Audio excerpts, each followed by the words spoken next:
Nos 8 anos em que fui presidente do Brasil, tive a oportunidade de conviver com Nicolás Maduro, que era ministro das Relações Exteriores da Venezuela. Maduro se destacou brilhantemente na luta para projetar a Venezuela no mundo e na construção de uma América Latina mais democrática e solidária.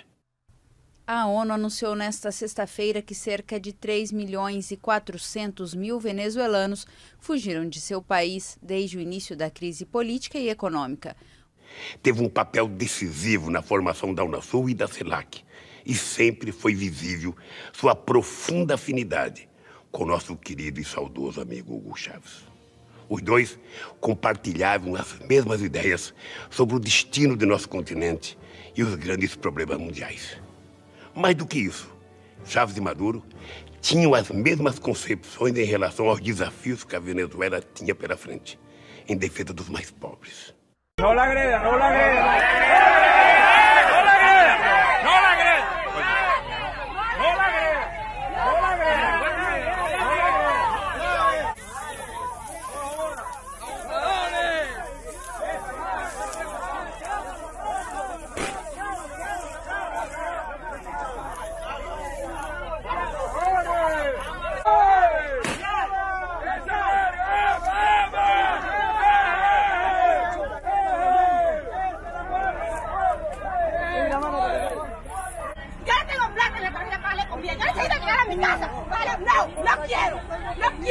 Claro, abre el paso, abre el paso.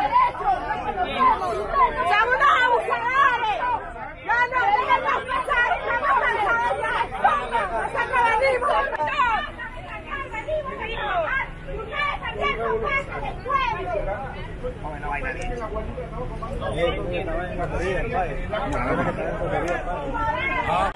A grande obra de Chávez foi a de transformar a Venezuela em um país mais justo, realizando um massivo processo de transferência da renda petroleira em proveito das camadas mais sofridas da sociedade. O presidente da Venezuela, Nicolás Maduro, foi visto filmado em uma churrascaria de luxo na Turquia, enquanto a população do país que ele comanda passa fome. Veja essas imagens que foram publicadas pelo próprio restaurante. Maduro passou por Istambul na volta de uma visita à China. Durante uma parada de 2 horas na visita à Turquia, o presidente venezuelano foi almoçar e desfrutar de uma das melhores carnes do mundo, servidas pelo famoso chefe Nusret Gökçe, conhecido como Salt Bey. Sabe aquele que joga o sal de um jeitinho engraçado, assim, com o braço dobrado? Virou meme.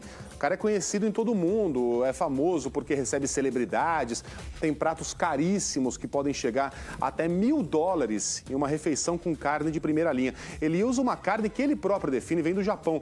Ele próprio define como o diamante dos cortes. Era o diamante que o Maduro estava comendo ali nessas imagens. Em vídeos postados nas redes sociais, olha o prato que prepararam para o ditador da Venezuela. Um prato dourado com o nome do Maduro incrustado ali no material, no metal. Um charuto foi dado a ele de presente e nesses vídeos postados nas redes sociais, o ditador fuma um charuto tirado de uma caixa com seu nome e uma placa dourada e recebe também uma camiseta com a imagem do chefe celebridade.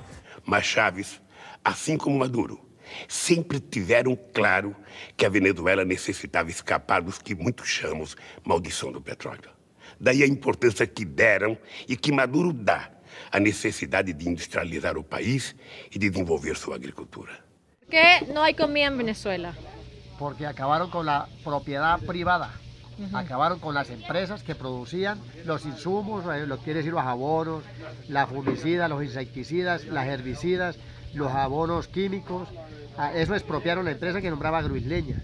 Ahora pasó a ser una empresa que nombra Agropatria, pero esa Agropatria no tiene nada, o sea, se la robaron. Todos los chavistas se la robaron, empezando por el presidente para abajo hasta el obrero.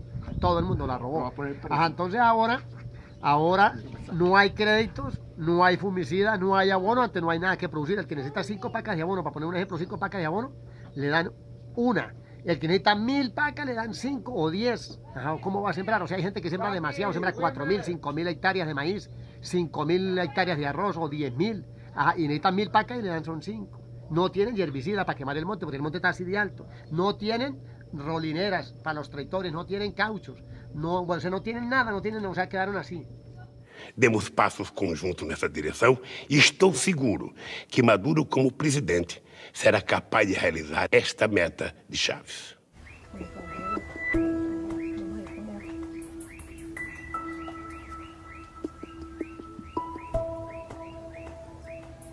Claro que me da miedo, me da horrible, que desgraciadamente mi hijo se me vaya a morir. Porque yo quisiera ayudar a mi hijo y mi hijo me dice, mamá, yo no quiero estar más así. Y ahorita que yo estoy desempleada, imagínate. Todo se me viene arriba.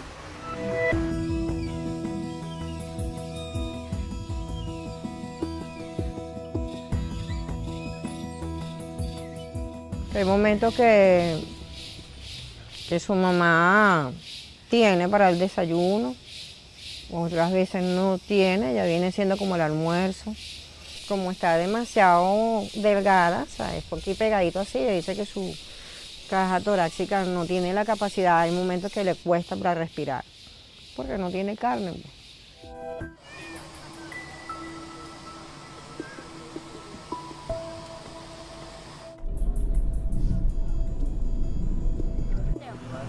Está calientita. Está caliente. Ahorita yo aparto un poquito para mi mamá. Happy, ¿tú no le piensas al niño? Ya va, estoy esperando que agarre. Uno no se siente muy bien que, digamos, la gente uno lo ve feo, uno se le acerca a alguien y la gente uno le huye como si uno tuviera una enfermedad o algo por el estilo. Que ahorita no se consigue empleo, no es para conseguir la comida, es un lío y de alguna manera tengo yo que buscar la comida de mi hijo. Ahora que lo que me queda es esto.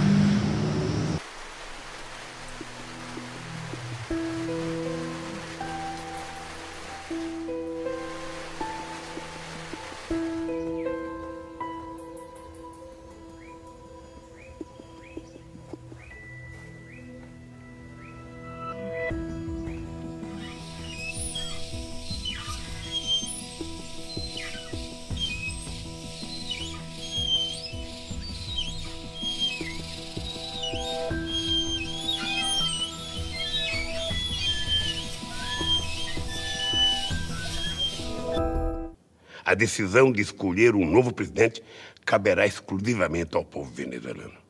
O chamado Grupo de Lima emitiu uma nota afirmando que o governo de Nicolás Maduro não seguiu os padrões para que o processo eleitoral fosse democrático, livre, justo e transparente.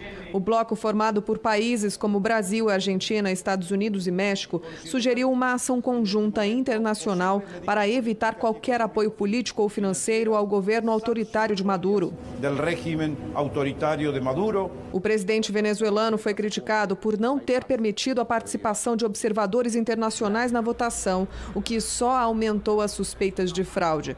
Maduro foi reeleito com 67% dos votos válidos, mas a participação nas urnas foi uma das mais baixas da história do país, com a abstenção de 54% dos eleitores. O boicote foi convocado pelos dois principais opositores do governo chavista, que foram impedidos de concorrer. Derrotado por Maduro, o também opositor Henry Falcón disse que não reconhece o resultado fraudulento das urnas e exigiu a convocação de novas eleições. Há que fazer novas eleições em Venezuela. Não quero interferir em um assunto interno da Venezuela, mas não posso deixar de dar meu testemunho em nome do futuro deste país tão querido do povo brasileiro. A passagem entre Brasil e Venezuela, geralmente fechada apenas à noite, não reabriu nesta sexta. Com a fronteira bloqueada, o clima ficou tenso em boa parte do dia. Quem tentou atravessar pela aduana logo cedo foi impedido pelo exército venezuelano. Olha, daqui a gente já consegue ver algumas pessoas, inclusive uma ambulância parada ali, impedidos de passar. E aí o que impressiona é que muitos venezuelanos tentam entrar no país aqui, ó, por uma rota alternativa, as chamadas trincheiras. Mais tarde, os militares liberaram a passagem de duas ambulâncias que seguiram para hospitais em Pacaraima e Boa Vista, levando feridos. A maca, segura a maca. Segundo a oposição ao regime de Nicolás Maduro, ao menos 2 pessoas morreram e outras 15 foram atingidas num confronto entre indígenas e militares venezuelanos numa comunidade a 70 quilômetros da fronteira.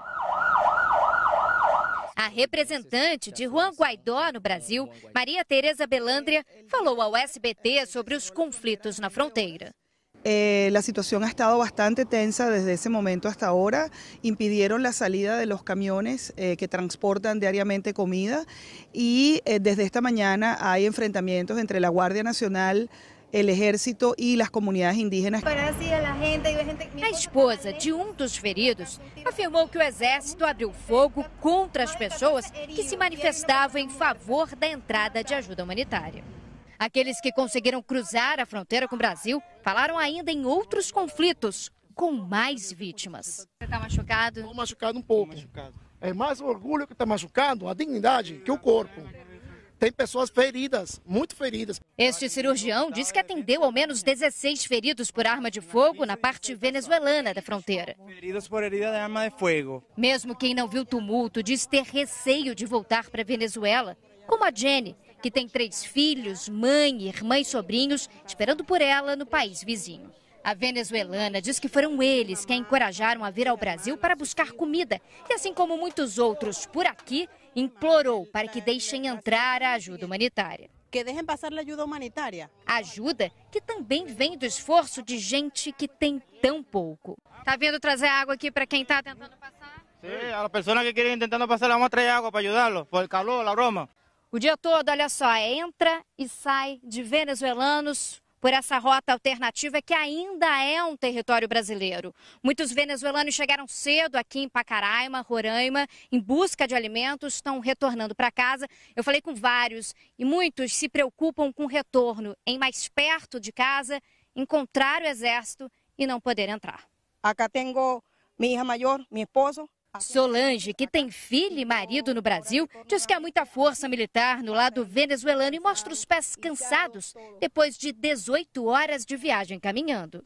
O impacto do bloqueio foi sentido também no comércio de Pacaraima. E vocês estão fechando por quê?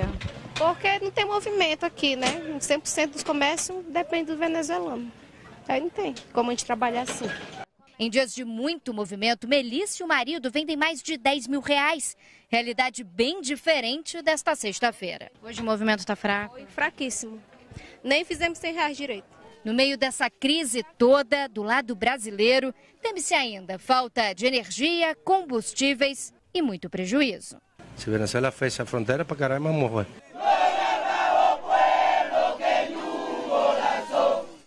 Mas também em nome do Mercosul, no qual a Venezuela acaba de ser recebida.